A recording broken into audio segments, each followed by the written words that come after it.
All right, I have a wood penetration test. This is going to be a really fun test today. I'm going to test a bunch of different hard cast ammunition and see how it does in a wood penetration test. And the wood I have here, you might recognize this. Came from my old Juggernaut box, my original one. I've actually had 3 inceptions of this box. This is my 3rd one. I have a second one that's a fully standing box. You may have seen it before. I only did 2 videos of it, and it's at the top of that hill. Just in case we get flooding down here, I have a spare backup, but I've only used it twice. But this is my original Juggernaut box here. So these are all real 2x4s, and we have 1, 2, 3, 4, 5, 6, 7, 8 if I put that one behind here. And we're going to test 45 ACP, 44 Special, 38 Special, 10 millimeter, 357 Magnum, and 44 Magnum. And I am using a little bit different brands, but that's because these were all really good here, especially that 45 ACP and that 38 Special. That 38 Special is actually one of the most powerful, if not the most powerful 38 Special there is. It's more powerful than Buffalo Boar's version of it. So that's why I selected this ammunition. This is going to be a really fair, cool test. But with that 45 ACP is a 255 grain, and also the 44 Special and the 44 Magnum are also 255 grains. So that's going to be really kind of cool. Anyways, 255 grain, I'm going from least powerful to most powerful here. So what we have is the 45 ACP. In the past, I got 928 feet per second, 488 foot-pounds energy. Next up is that 44 Special, 942 feet per second, 502 foot-pounds energy. Interesting that 38 Special is actually more powerful than 44 and 45. 38 Special plus P, 1217 feet per second, 520 foot-pounds energy. Next up, we got the 10 millimeter. Now we're really moving up here. 1226 feet per second, 734 foot-pounds. 357 Magnum, 1387 feet per second, 769 foot-pounds. And then the 44 is actually a lower recoil 44. It's not a very powerful 44, but it is actually the most powerful, even though it is a very low-end one. And it is a 255 grain, 1251 feet per second, 886 foot-pounds energy. So let's set up and let's see how all these calibers compare in a wood penetration test. This should be really fun. All right, I didn't mention this yet, but each handgun is going to be firing 2 calibers. We have the 45 and the 10 millimeter in this with the conversion. The 357 Magnum and 38 Special are both through the 4-inch 686, and the 44 Special and 44 Mag are both through the 4-inch Smith & Wesson Model 69. So all of these 6 cartridges are going to have about the same barrel travel in the guns. And I'm going to fire 2 shots of each just in case I get a knot. So 45 ACP, we'll see what we get.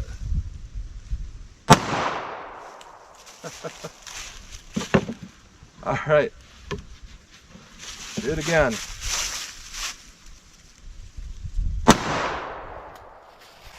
That alone has some knock-around power there. Impressive. Now let's move on to the next cartridge.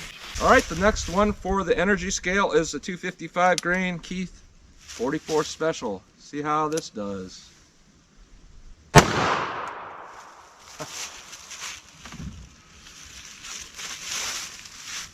Hit it again. That load feels really good in this hand. In my hand, I should say.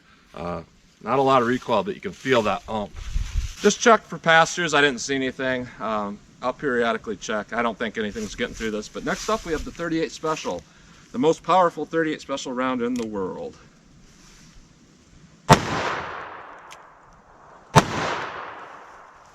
It's a little snappier than that 44. You can tell it's hit with a lot of force. Next up is going to be the 10 millimeter. Swap the barrel on my Glock. Now we got Buffalo Bore 10 millimeter.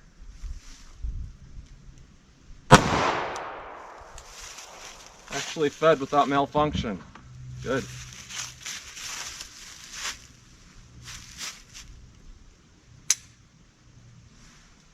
Spoke too soon. I don't know what's going on here. Why the mag fell out.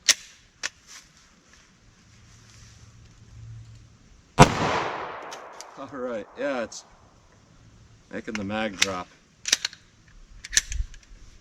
Interesting. Next up, we have the 357 Mag. Mighty little cartridge it is.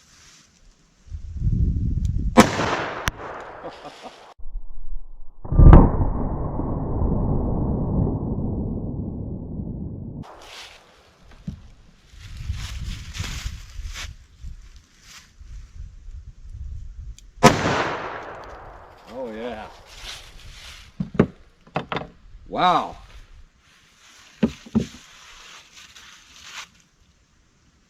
I went through it. I went through it.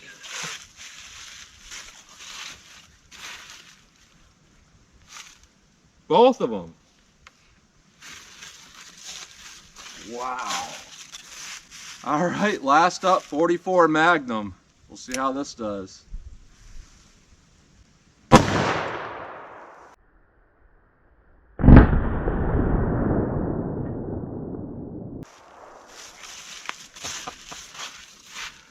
Oh, wow. That did crack the back, but I don't see an exit.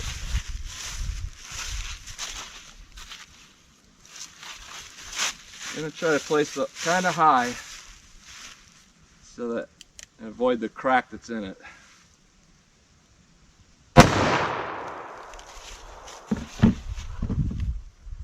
All right, we captured both of those 44s, so let's take this thing apart and take a look at what we got in here. All right, I'm not gonna lie, this was shocking to see this. This is where that 10mm, it chunked away some of it on the bottom here. But here's our first board.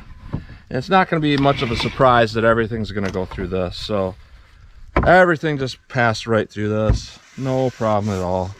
Exits, you know, 45, 44, 38, 10, 357, 44. All right, so I brought my ammo boxes so I can keep this straight. So here's board 2, and here's the exits for the 45, the 44, the 38 special, the 10mm, 357, and 44 Magnum. Here's board 3. We entered. See bullets. 45, 44, 38, 10 mil, 357, 44 mag. Back of board 3, we captured both of the 44 specials.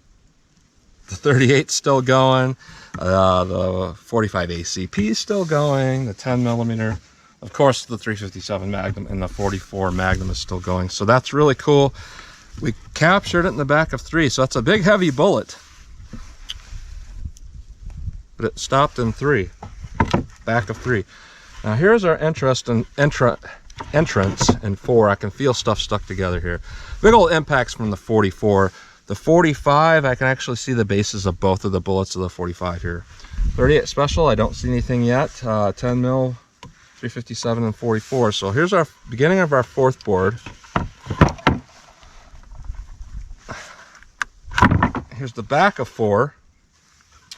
So what we see in the back of 4 here, there's nothing from the 45 because we captured that in 4.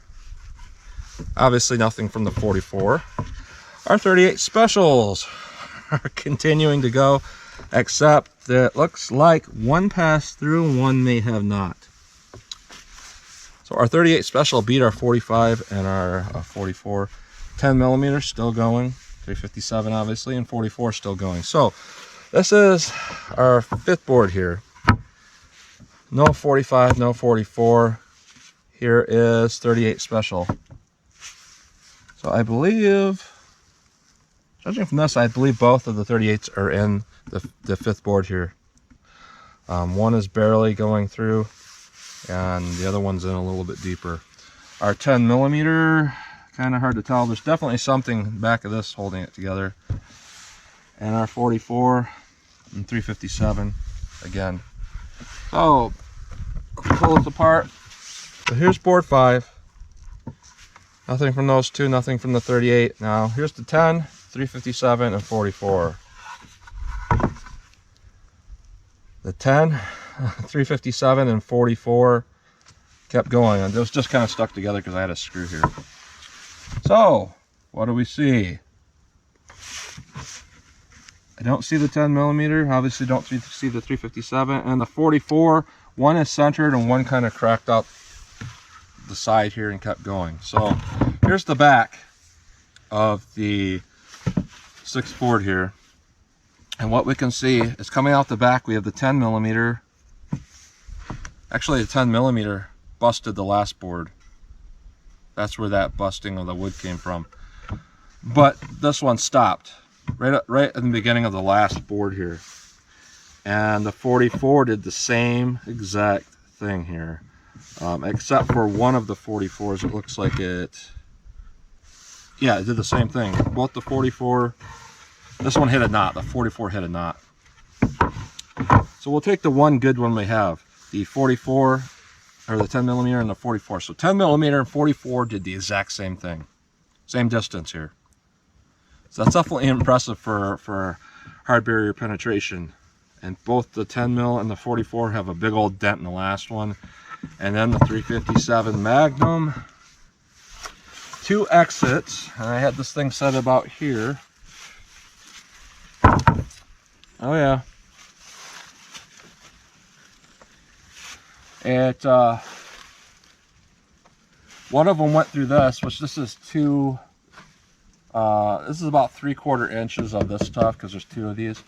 And then one of the 357s, there's 2 2x4s here. It stopped in that at some point. So our definite winner by a long shot is actually our 357 Magnum. So huge amount of penetration. It's penetrated more than a 44 hard cast. That's incredibly impressive. So 10 millimeter, 44, and 357 Magnum seem to be in their own class. And again, 44 and 45 are continuing to be kind of in the same class range. I've kind of seen that in the past. And the 38 Special, actually more penetration than those, and it's getting close to 10 millimeters. So that's what you get today with our hard barrier penetration test. Interesting results, to say the least. I'm kind of surprised. So as always, comment, share, and like, and thanks for watching.